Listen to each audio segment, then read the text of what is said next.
Hello and welcome into another edition of State of the Sun Devils alongside Jesse Morrison and Damon Allred. I'm Jeremy Schnell. Well, we made it back from Tucson. We just did our post-game podcast on the field at Arizona Stadium. That's coming up in just a few moments. But we got the good news on our drive home that Arizona State has made it to the Big 12 championship game, guys. What does this mean for, obviously in the second year in the Kenny Dillingham era, Damon, what does this mean for the program and what does this mean moving forward for ASU? Yeah, so it's interesting you mention it. Kenny, in the last few weeks, has multiple times kind of mentioned this. I don't think we're ever going to overachieve in the way that we have this season ever again, because the expectations will be higher from now on. And if we get to a point where they are overachieving again, then it means that the program has regressed. And so I think that if you just look at it from a year-over-year standpoint, to go from 3 wins in Herm Edwards' final year, that wasn't even a full year for him, 3 wins in Kenny Dillingham's first year, riddled by injuries, to 10 wins for the first time in a decade this season, and a trip to the Big 12 title game, I don't think you can put it into words, really, how big of a turnaround this is.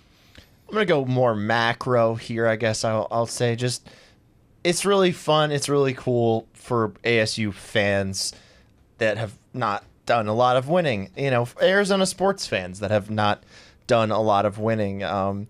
It's just really cool for them to experience some winning every now and then, and that they're experiencing it with this ASU team, and they get the opportunity to see a team play for a championship. And, you know, it's becoming, I guess, a little bit more of a, regular thing, because the Suns were in the finals a few years ago, and then you got the D-backs in the World Series. Hopefully this one, the Big 12 championship, is one that, you know, an Arizona team can actually go and win. So I think that, yeah, it's just fun. It's cool. It's great for the program. It's great for the fans. And, yeah, Kenny's really turned this place around. And I think that, you know, you mentioned the D-backs and the Suns being in their championship opportunities. I think this is a chance to be much more sustainable than those were, just because Kenny has all the tools to succeed at the Big 12 with, you know, the Texas to Tempe, pipeline that we were talking about on the drive back, that will next week become Tempe to Texas when ASU is in the Big 12 title game in Arlington. And, you know, to be able to tap into that Texas, you know, really boon of all the talent that comes from there, I mean, what more is, you know, it's going to help so much more that they're in a Big 12 title game in Texas, sure. Yeah. And that those Texas people will be able to see that up close and personal. Yeah, hopefully there's a lot of, you know, recruits at this game. I don't know what the rules are there as far as like rules schmools. Okay, you got to follow the rules. We've had problems with following the rules in the past, Damon. Yeah, so yeah, there's, you know, hopefully they can get some recruits out to this, because, you know, what's cooler than going to see a team play in a championship at Jerry World, and, you know, all these Texas kids that are probably Cowboys fans, and you're like, oh, hey, you might get the chance to play in Jerry World if you come to ASU. How about that? That'd be pretty cool. And so, yeah, this is great for a recruiting standpoint, not just a, this is cool for the team. Like, this is awesome from a recruiting standpoint, because, yeah, unlike the Pac-12 championship, which was at times at the home stadiums, at times in the Bay Area, which California is good, but more of the SoCal is where you want your recruiting to come from if you're going California. And then, you know, Nevada is not necessarily known for its football recruiting. It's okay. Bishop Gorman's great. It's like Bishop Gorman, and then, you know, literally the best team in the country this year. other than Bishop Gorman, it's, you know, it's not known as a recruiting hotbed. So this is awesome for ASU. And again, for the people that are mad about the Pac-12 folding, I mean, you're looking at it right now, a reason why it might actually not be that bad for ASU that they're not in it anymore. Obviously, I mean, and with the success that we are seeing from the volleyball program and the men's basketball program right now, obviously they're not into Big 12 conference play, the men's basketball team yet, but the success that the football team has had in the conference, the success that the volleyball team is having in their conference, winning the conference, outright, and it's awesome to see. Listen, people have called ASU a sleeping giant for a ton of years, and you're seeing it come to fruition right now. ASU looks like they can be a predominant program in the college football landscape for years to come if they continue on the path that they've started in these first 2 years of the Kenny Dillingham era. Yeah, the Giant is getting out of bed. Like, he's sitting up, rubbing his eyes. Yeah, rubbing his eyes. He's getting out of bed. And he's slightly awake now, He's getting ready to put a foot on the floor. Yeah, exactly. Guys, before we get out of here, ASU obviously picked 16th in the preseason poll, and now it Good looks... job, voters! Woohoo! Yeah, good job. We'll give them a break. They didn't know what to expect. ASU was three wins, two seasons in a row. It looks like but they weren't the 16th team. Come on, everybody knew that they weren't the 16th team. That was ridiculous. Now they are most likely going to finish either first and second in the regular season and have a chance to win the conference outright next week. Just what a absolute turnaround. And I don't know if we can say, like, we didn't expect this from this team. We thought maybe 5, 6, 7 wins. Hold on, Damon. But before you say, obviously when we were going into the preseason and we saw this team, we're like, okay, 5, 6, 7 wins would be good. They're in the Big 12 championship game now. Obviously great. And everything from here on out, I think Vince Marotta said this to me. It's gravy from here on out. It's been gravy. Yeah. I think you mentioned it. We didn't expect this, but like the players that we heard from tonight after the game, Sam Levitt, Cam Scadaboo, Xavier Alford, all three of them were talking about, we knew this was the goal. We wanted to be here. We knew the work we put in over the summer. We knew the guys that were in the building, and they expected this. Yeah. But Kenny didn't even, though. Yeah, that's a good point. Kenny said, talked about, did I anticipate this? No. Yeah, he said something about like 7 wins being if they, he said, oh, if we won 7 we won games, some close games. We won some close games. Like, I don't even think their coach expected it. So, and he said it's a group of like misfits out there, and it is fun. They're a little 2004 Red Soxy going on here, which were just like a bunch of guys that weren't necessarily they weren't the Yankees that they were playing. They weren't in the best shape. They weren't, all this stuff. Not saying that the ASU guys are in poor shape. You can't be in bad shape and play football. You can kind of be in bad shape and play baseball. But anyway, it's kind of a ragtag group. A bunch of guys that weren't wanted elsewhere, guys that were, at an FCS level at one point. One guy that was a D2 player, Emmett Boley, was a D2 guy, and now he's going to the Big 12 championship game. So, yeah, it's a ragtag group of misfits, and it's fun. That makes it extra fun. Well, as I said before, we just started this podcast off. We recorded a podcast back in Tucson. We're going to throw to that in just a second, and you'll be able to see our thoughts on what happened in the Territorial Cup. Guys, just last thoughts. Obviously, we're going to know the opponent in a little later today. As we're recording this, we still don't know the opponent, but last thoughts on, what ASU can really do moving into this Big 12 championship game and then going maybe into the playoff. I think they can plant their flag in, almost in the way Jacob Kongaika planted the pitchfork into Tucson Stadium tonight. I mean, they can plant their flag as, one of the best teams on the West Coast and one of the best programs on the West Coast going forward. Like, with what is coming up in terms of, this is only the first year of Sam Levitt and only the second year of Kenny Dillingham. I think this program has nowhere to go but up even after this season. Yeah, if they win the Big 12 championship, obviously they're like 99.9% going to go to the college football playoff, which is awesome. Probably the Fiesta Bowl, I would think. Fiesta Bowl, yeah. And then that would be great, in the Valley for ASU to play in the Fiesta Bowl again, which they used to just like play in every year. They kind of invented it for ASU to play in, which is cool. That would be awesome for them to play in the Fiesta Bowl again, and then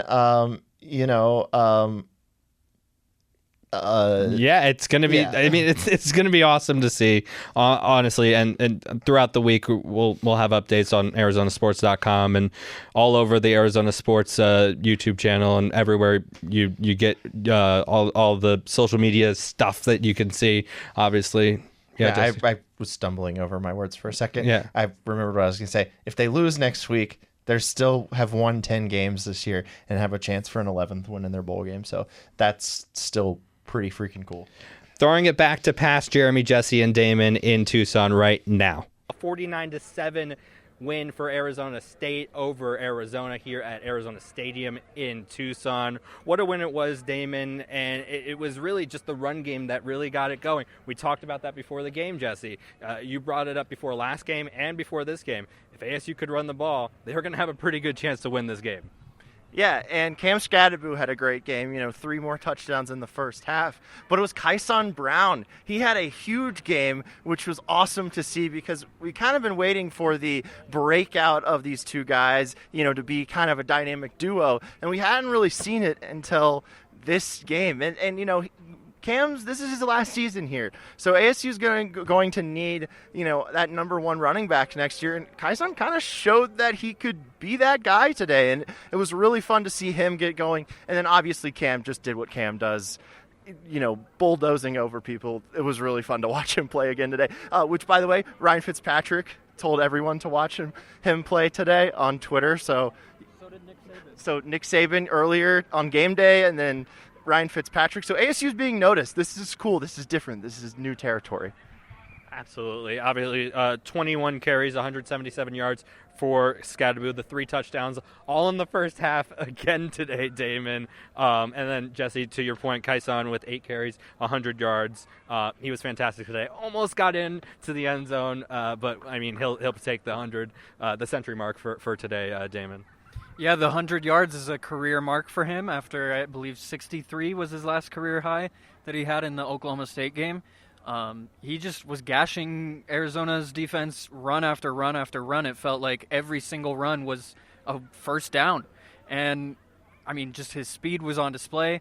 We talked about them being like a thunder and lightning kind of combination. And really, that's what they got tonight.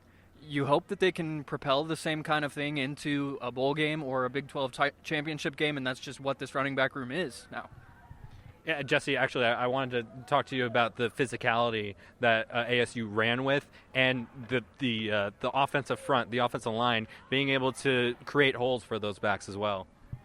Yeah, I was going to make this point, and it goes right into this.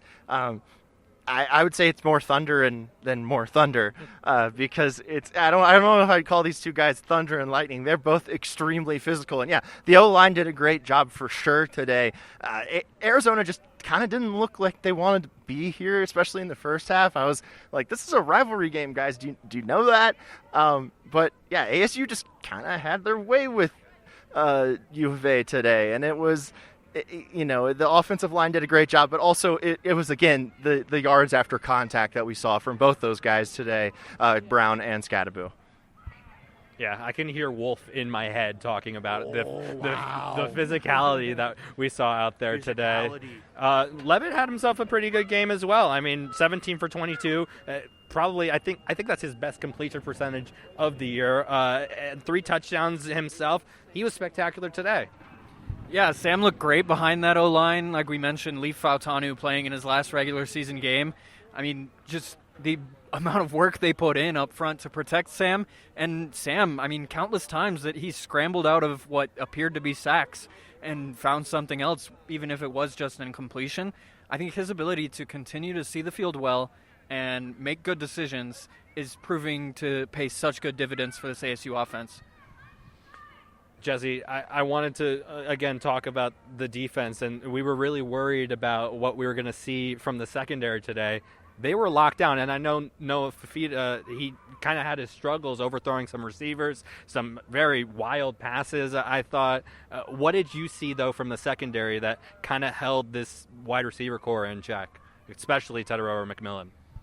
I mean, they just didn't let McMillan other than the touchdown, he was just not open, and they made it hard on him, which I didn't think was going to happen. I thought he would get his, and then you got to slow down the other guys. But yeah, they did a great job, clamping down on him. 6 catches for 63 yards. That's what he had, or 68 yards.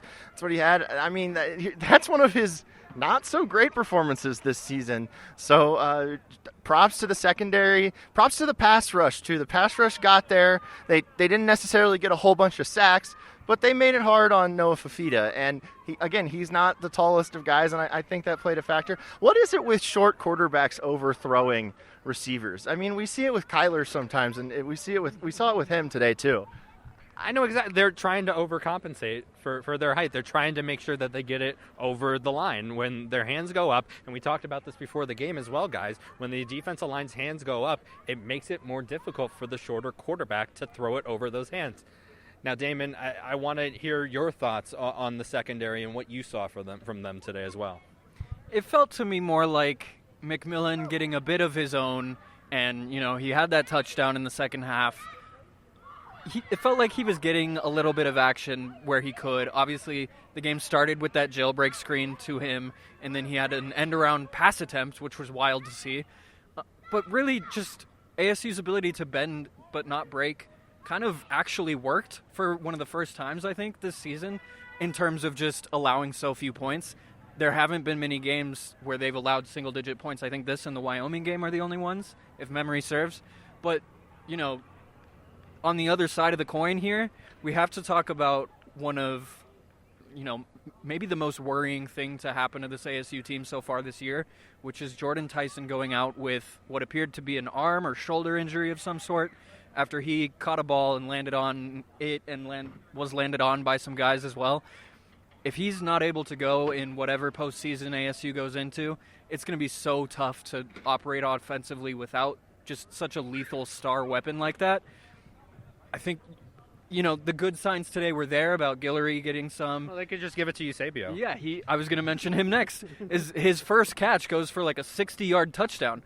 And we've seen him in practice produce in spring games and in all sorts of, things that don't count. But for him to show that on the field in a game that counted, I think was huge for him. Yeah, I thought that the Tyson injury was super concerning.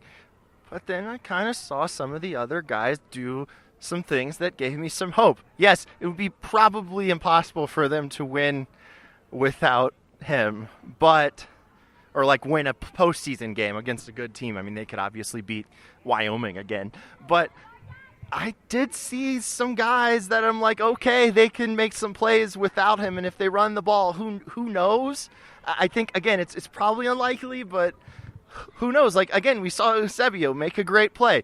Guillory make a great play. Melquan Stovall made a good play, and then he tried to hurdle someone. Bro, you're a 6-year senior. This is a joke Damon made a bunch in the game. 6-year senior, once you're getting to that point, you might not be able to hurdle because, you're an old man at that point. Yeah. Speaking of old men. Yeah, thank you, Jesse. I was talking about Trenton Bourget. I know who you were talking about. It was a fantastic segue. I will make sure to tell him that you said that when we go to practice next week. Anyway, Trenton Bourget, awesome to see him get on the field. We talked about it pregame. I keep mentioning our pregame show. If you want to watch our pregame show, we are on before 3 hours before every ASU game this season. So that's going to go into whatever game they go into next. We'll be able to, talk to you about what's going on and what's happening in ASU athletics, including this football team. But Trenton Bourget, obviously, he was on the field today in his hometown, near his hometown, in a place where he played a couple of years ago, and, it didn't necessarily go his way. What did you – obviously, it was awesome to see, Damon. Yeah, it's great. Just as a guy who's been as good of a leader as he has been, he's obviously on the Pat Tillman Leadership Council this year. He is the only one that doesn't get regular, consistent first-team reps that's on the Leadership Council. So I think his ability to show what he's shown as a leader, as well as just, to have a completion to your own brother in a college football game is pretty sick. But beyond that, the coaching career that he's going to go to, whether that's as a graduate assistant at ASU or somewhere else, he's got a bright future ahead of him. Or maybe the Rattlers, the Tucson Sugar Skulls, the Northern Arizona Wranglers. Trenton Bourget, I think he would be good in that environment. Why not keep playing? Why not go to one of these Arena League teams and have some, or Indoor Football League, I'm sorry, Indoor Football League. Don't want to go to the Arena League. They played their championship game in a mall. But yeah, maybe he could play a little pro somewhere. Yep, awesome to see Trenton Bourget get on the field in his hometown and throw to his brother. That was so cool. Props to Kenny Dillingham for making that happen, and obviously they were up by 42-7 at that point. So it was really awesome for them to get on the field. That's going to do it for this edition of State of the Sun Devils. Thank you so much for listening and watching. You can follow us on all forms of social media at AZ Sports Devils. You can find all of Damon's articles on the Arizona Sports app and on the ArizonaSports.com. Thank you so much for watching and listening. For Jesse Morrison and Damon Allred, I'm Jeremy Schnell. We'll talk to you soon.